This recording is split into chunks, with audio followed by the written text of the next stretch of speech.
gembira. Hey! Mari kawan-kawan nyanyi gembira, gembira mengikuti bunyi lagunya. Mari kawan-kawan nyanyi gembira, supaya isi dunia mendengarkannya. Ibadah ini berlangsung di dalam nama Bapa, Putra, dan Roh Kudus.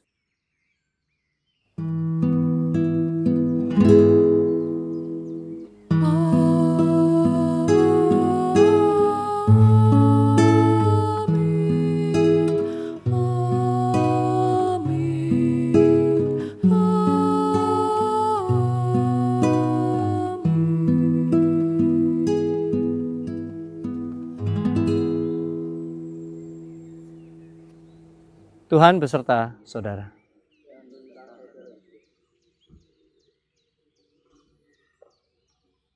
Saudara-saudaraku yang dikasihi Tuhan, hari ini ada tema yaitu kita dan mereka. Rupanya ada satu tragedi yang tidak disadari terjadi di masa lampau tentang manusia dengan manusia, yang akhirnya karena ada tradisi dan agama yang dipegangnya, dia menajiskan orang lain. Dan celakanya itu adalah murid Yesus sendiri. Namun syukurnya, siapa dia? Dia adalah Petrus. Dia sadar akan kesalahannya, dan inilah yang dikatakannya. Ia berkata kepada mereka, kamu tahu betapa kerasnya larangan bagi seorang Yahudi untuk bergaul dengan orang-orang yang bukan Yahudi atau masuk ke rumah mereka. Tetapi Allah telah menunjukkan kepadaku bahwa aku tidak boleh menyebut orang najis atau tidak tahir. Kini mari kita dengan jujur memeriksa diri kita. Kita tidak perlu memikirkan tentang orang lain dan sikap mereka. Tenangkan pikiran kita untuk tidak menilai selain diri kita sendiri. Mari bersama-sama kita masuk di dalam sebuah pengakuan. Saudara sekalian boleh berdoa, mencari segala macam bentuk sifat sikap dalam diri kita yang pernah menyepelekan orang lain, meremehkan, ingin berkelompok, ingin lebih senang dengan hanya 1-2 orang, tidak nyaman jika berkumpul dengan ras yang berbeda, suku yang berbeda, agama yang berbeda, latar belakang, status sosial, penampilan, bertemu dengan sekelompok orang yang mungkin wajahnya atau pasang ada tato di situ, atau mungkin memakai anting-anting di mana dan seterusnya. Kemudian kita menyingkir dan seterusnya, menilai. Ada orang yang melakukan hal-hal tertentu, kebiasaan-kebiasaan yang kita anggap buruk, lalu kita menilai dan seterusnya. Mari masing-masing kita jernihkan diri kita dengan mengakui semua itu. Seperti firman Tuhan yang akan dilayankan hari ini, kita penggal satu persatu. Apa yang membuat pikiran kita akhirnya membeda-bedakan orang lain.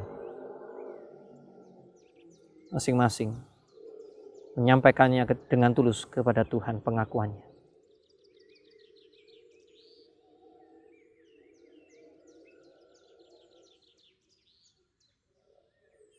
Tuhan, ampuni kami Tuhan. Kami yang seharusnya menjadi murid-Mu, yang meneladan Engkau, yang hidup melintasi batas-batas yang ada. Kami masih membatasi diri kami. Tolong kami Tuhan. Ini kami ingin menyongsong pertolongan-Mu Tuhan, pengampunan-Mu dengan ketulusan dan kejujuran kami atas kelemahan dan ketidakberdayaan kami. Amin. Mari saudaraku, kita berdiri, kita menyambut berita anugerah dari Tuhan. Berita ini adalah berita yang sangat menggembirakan bagi kita semua dalam kehidupan ini. Seperti apa yang dipahami oleh Rasul Petrus di Kisah Para Rasul 10 ayat 34. Dia mengatakan seperti ini. Sesungguhnya aku telah mengerti bahwa Allah tidak membedakan orang. Demikianlah berita anugerah dari Tuhan. Mari kita bersalam-salaman satu sama lain. Salam damai.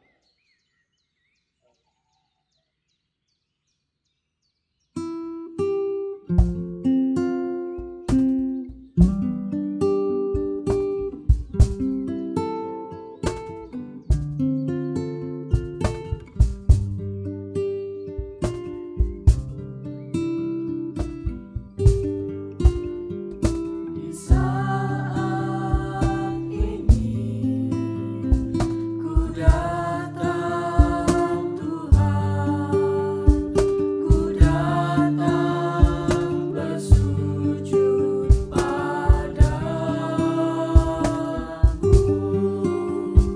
Di saat ini Engkau ku sembah, Engkau ku sembah ya Tuhan. Ku kasihi di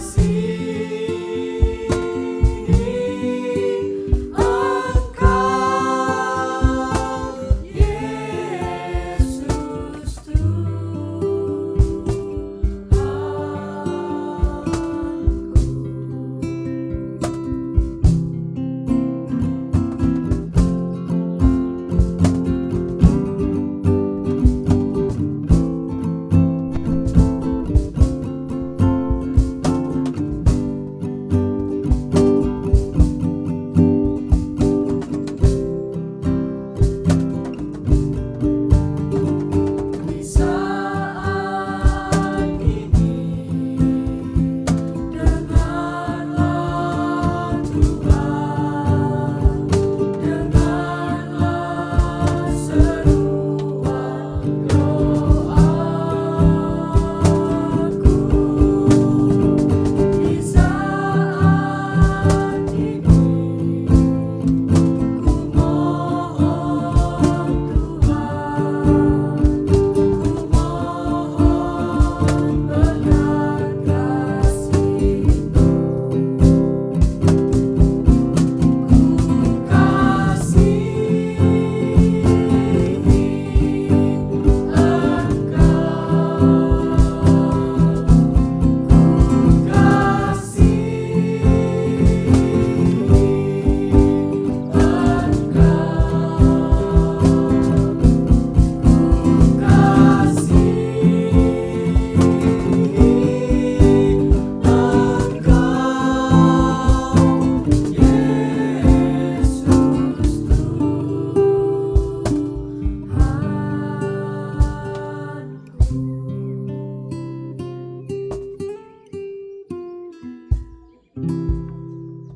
Saudara-saudara sekalian yang dikasihi Tuhan, kita bersama-sama akan mempersiapkan hati untuk firman Tuhan hari ini.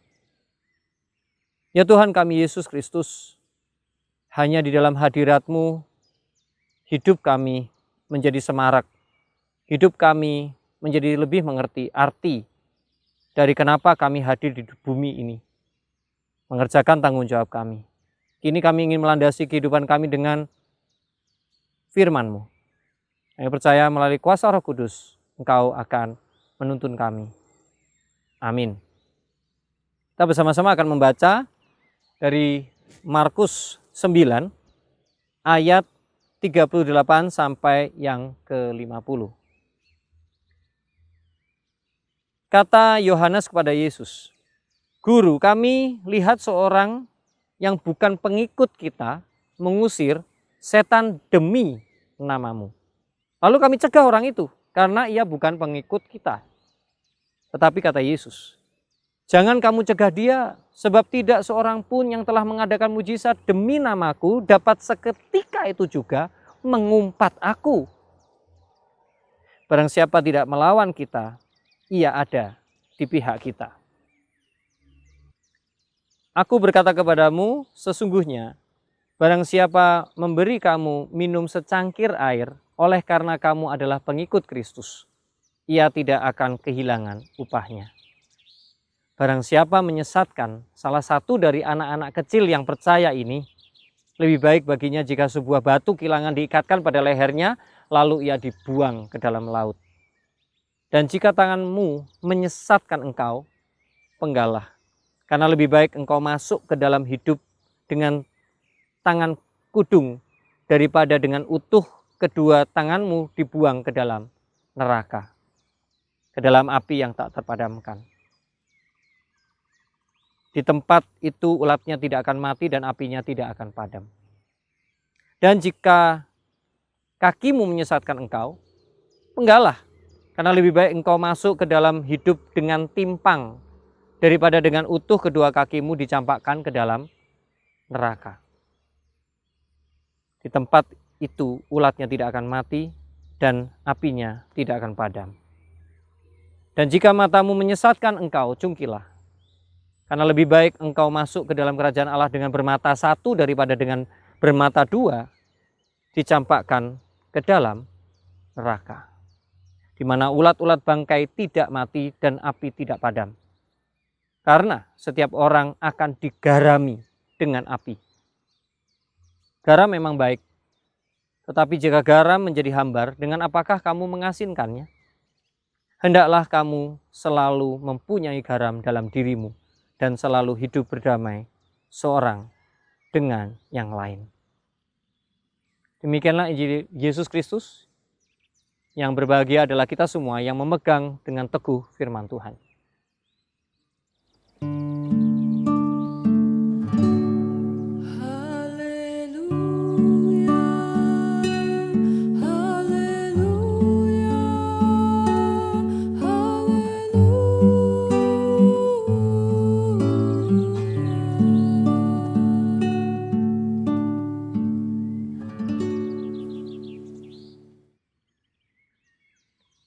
Coba kita lihat di kehidupan kita masing-masing, baik yang di rumah maupun yang di sini.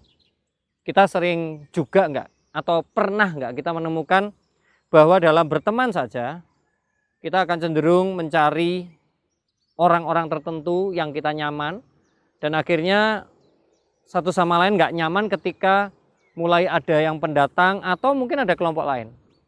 Lalu ada mulai persaingan-persaingan yang baik yang dari sehat maupun yang tidak sehat. Nah, menarik kalau ternyata peristiwa semacam ini bukan terjadi hanya di zaman ini, tetapi juga ketika Alkitab ini ditulis. Ini rupanya, kalau di ayat 38 dikatakan Yohanes saat itu, Yohanes pun menghadapi atau dia punya pemikiran yang seperti ini, punya entah kebiasaan ataupun ya sikap yang seperti ini. Jadi ketika dikatakan di sana, guru kami melihat orang yang bukan pengikut Yesus saat itu memakai nama Yesus mengusir setan dan melakukan banyak hal begitu ya, bahkan mengadakan mujizat menurut Yesus.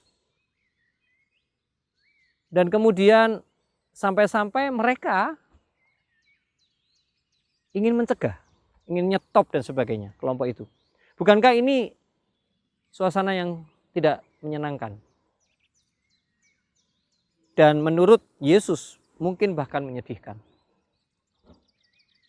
Ya, dugaan saya mungkin Bapak Ibu Saudara juga sekarang pun ketika mendengar saya bicara seperti ini, langsung di otak kita keluar nih ya, pikiran-pikiran kita tentang hari ini di kota kita, di gereja kita.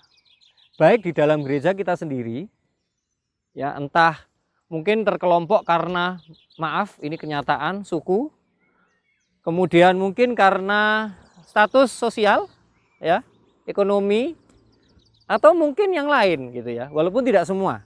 Kalau saya perhatikan, syukur ini yang saya rasakan kalau di antara kita sendiri, puji Tuhan, hal itu sudah terus diperangi.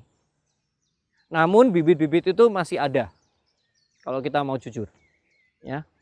Lalu kalau kita masuk di antara anak-anak remaja dan pemuda, terjadi lagi seperti itu. Bisa yang terkumpul karena kampus, bisa yang terkumpul karena ya kumpul dari kecil, bisa terkumpul lagi dan sebagainya. Sebetulnya nggak apa-apa. Tapi yang masalah adalah kalau seperti yang terjadi di ayat 38 ini. Mulai ada sikap-sikap yang ingin menyetop, ingin apa, menghakimi, atau mungkin bahkan ya menganggap bahwa kita berhak, kamu nggak berhak. Nah ini yang menjadi masalah. Dan bahkan ini bukan hanya terjadi di gereja kita, tetapi juga kita bisa juga terpengaruh oleh lingkungan kita. Mungkin kita ketemu sama gereja lain yang saya yakin sebetulnya itu tidak diajarkan ya. Karena semua gereja tentu mengajarkan Yesus yang mengasihi semua orang. Namun kenyataannya kelompok-kelompok itu tetap ada. Lalu karena kita bergaul dengan mereka, kadang-kadang kita katut, kita ikut-ikutan. Nah ini merupakan masalah yang cukup serius. Dan kemudian yang menarik adalah Yesus memberi sebuah solusi yang sangat sederhana. Dan ini kalau kita terapkan dengan benar-benar, sebetulnya menyenangkan sekali kehidupan ini. Apa? Dia hanya bilang gini, kalau mereka tidak melakukan sesuatu yang menentang kita, ya, nggak ngelawan kita, berarti dia ada di pihak kita lah, aneh. Karena biasanya kalau mereka tidak melawan kita nangkepnya kan, oh ya berarti ya mereka bukan di pihak kita, tapi mereka netral. Mereka nggak ganggu kita nggak ganggu mereka, that's it gitu, selesai. Tapi mengapa justru Yesus mencantumkan kalimat enggak? Kalau dia tidak melawan kita, dia ada di pihak kita. Maksudnya apa? Kita masuk ke dalam tema kita. Karena di situ masih ada kata kita dan mereka. Sikap seperti ini, biarlah orang lain yang mengambil sikap, kita saja dan mereka. Jadi ada kata mereka dan kita. Nah, ada orang-orang yang memilih bahwa ada kata mereka itu. Sementara hidup di dalam Yesus, di dalam kubahnya Yesus, dunianya Yesus yang didirikan sebagai kerajaan Allah. Yesus hanya mengenal satu kata, yaitu kita. Sehingga kalau ada orang-orang yang bilang mereka terhadap kita, ya nggak apa-apa, mereka bukan pengikut Injil, mereka bukan pengikut Kristus. Kalau mereka pengikut Kristus, ampunilah mereka. Beri waktu mereka untuk mengerti dan memahami tentang firman ini. Setidaknya kita yang hari ini bersama-sama berada di sini, berada di ibadah ini, maukah kita memulai dari diri kita? Karena menarik ketika dilanjutkan di ayat selanjutnya, kelihatannya serem ya, ketika kalau ada yang menyesatkan, kalau tanganmu penggalah, kalau kakimu, wah kan serem ya.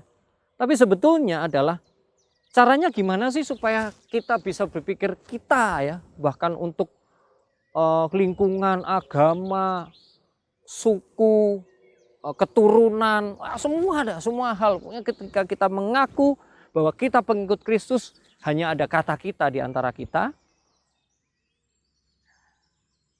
supaya bisa seperti itu. Ternyata resep yang diberikan oleh Tuhan adalah mulai bersih-bersih diri. Faktor-faktor apa saja yang membuat kita ini tidak bisa ngomong kita lagi. Itu kamu, itu mereka, aku nggak begitu, dan seterusnya. Ya bisa juga adalah ego kelompok, kebanggaan, ya, merasa bahwa aku kalau kumpul sama yang ini tuh asik, kalau sama yang lain wah nggak bisa gitu loh. Dan seterusnya. Banyak hal. Nah itulah yang kita penggal. Kita hilangkan. Kitalah yang membuat hidup ini menjadi asik bersama dengan kasih Kristus. Sehingga goal yang mau dibidik oleh Tuhan berada di ayat 50. Apa itu saudara? Ternyata goal yang diberikan oleh Tuhan dengan berkata bahwa tidak ada lagi mereka, tapi hanya kita, dan kita sudah bersih-bersih. Itulah yang dinamakan garam yang baik. Selama ini bukankah terang dan garam adalah ayat favorit bagi kita umat Kristen untuk mengabarkan Injil? Amin, saudara. Garam yang asin yang seperti apa? Hanya mereka yang sanggup berkata selalu di dalam hidupnya, sejak hari ini sampai kita berjumpa dengan kekekalan, hanya ada satu kata, yaitu kita. Kiranya Tuhan memberkati.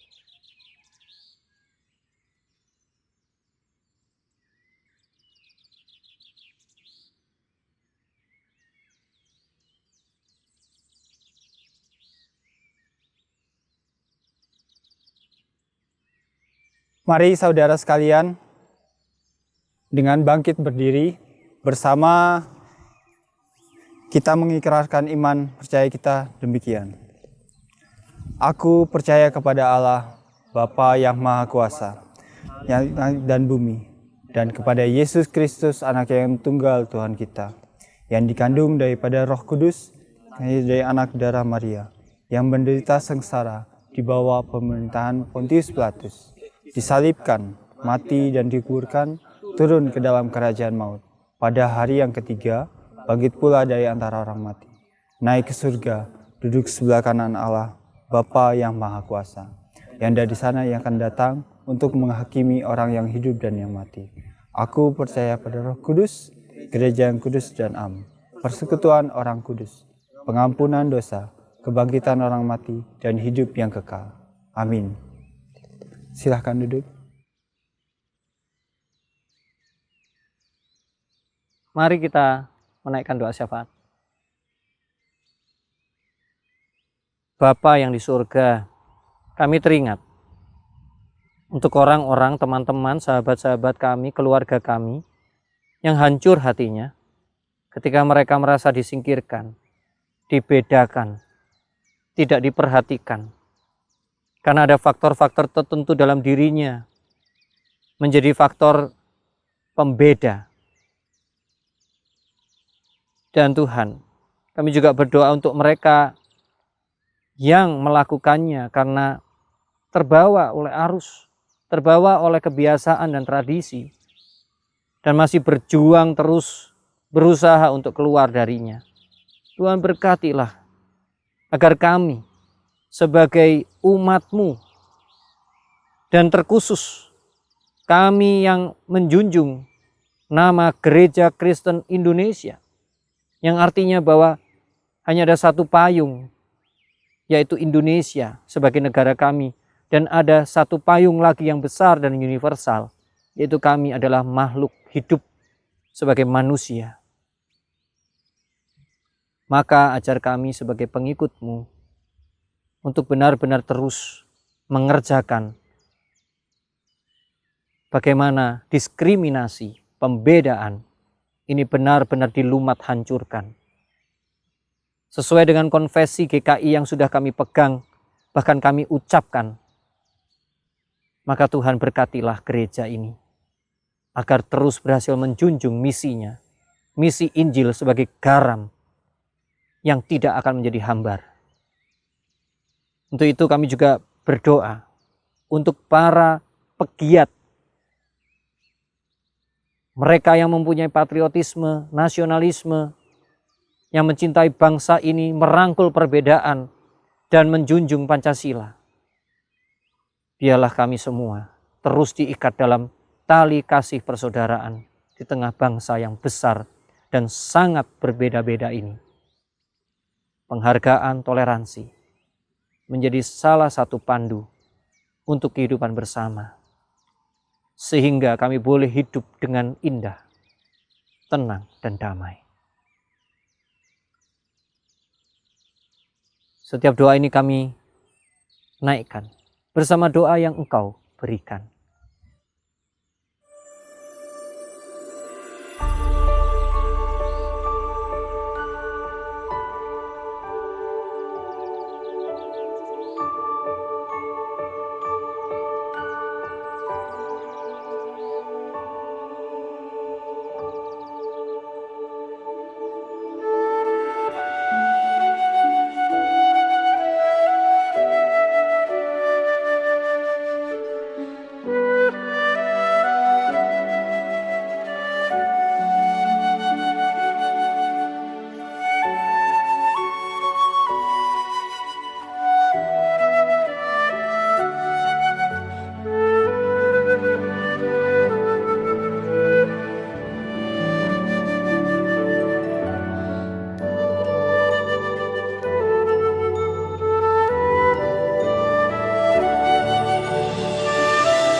Jemaat dan saudara-saudariku yang dikasihi oleh Tuhan Yesus Kristus, begitu besar kasih Allah pada kita manusia dan Dia terus memberikan berkat kepada kita.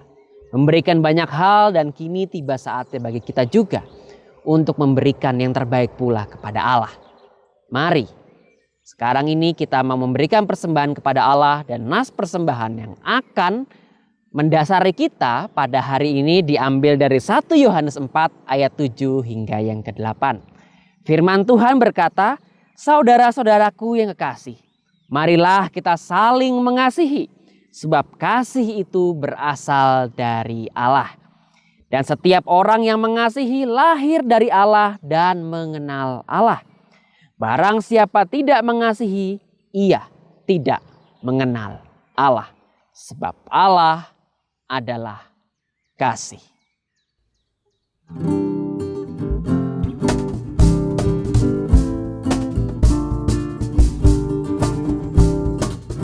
Betapa tidak kita bersyukur, bertanah air kaya dan subur, lautnya luas, gunungnya megah, menghijau padang bukit dan lembah.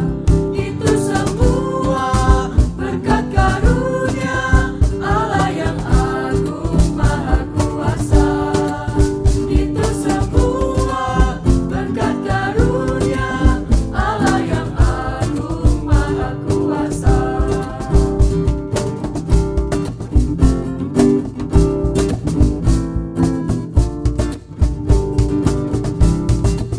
Bumi yang hijau, langit yang terang, berpadu dalam warna cemerlang, indah jelita, damai dan teduh, bersama kita jaya dan teguh. Itu semua berkat karunia Allah yang agung maha kuasa.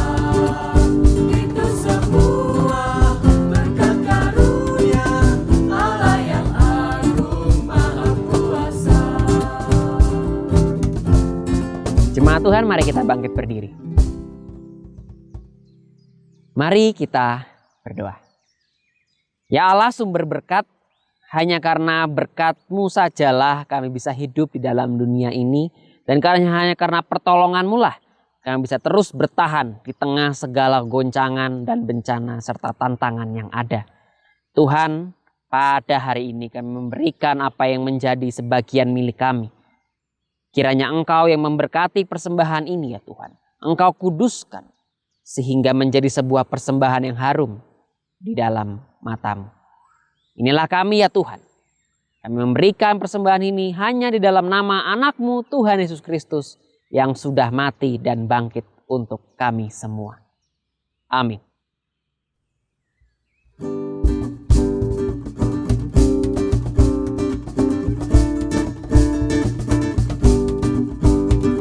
Berikan persaudaraan, berdirilah teguh, sempurnakan persatuan di dalam Tuhan-Mu, bersama-sama berjuang, dikuatkan iman, berdamai bersejahtera dengan pengasihan.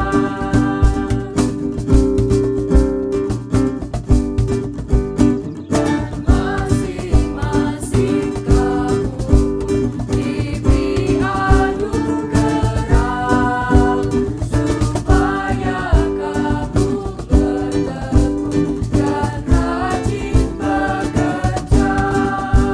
Hendaklah hatimu rendah, tahu Tuhan berpesan, cepat menurut firman-Nya, berkasih-kasihan.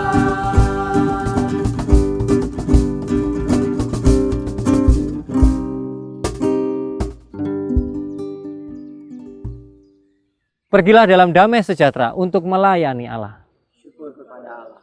Terimalah berkat dari Tuhan. Allah sumber kehidupan dan pengharapan, Dia yang tidak pernah membeda-bedakan, akan mencurahkan berkat-Nya kepada semua orang, memberikan kasih-Nya, memberikan damai sejahtera melalui Putra Tunggal-Nya dan melalui kuasa Roh Kudus hari ini sampai selama-lamanya.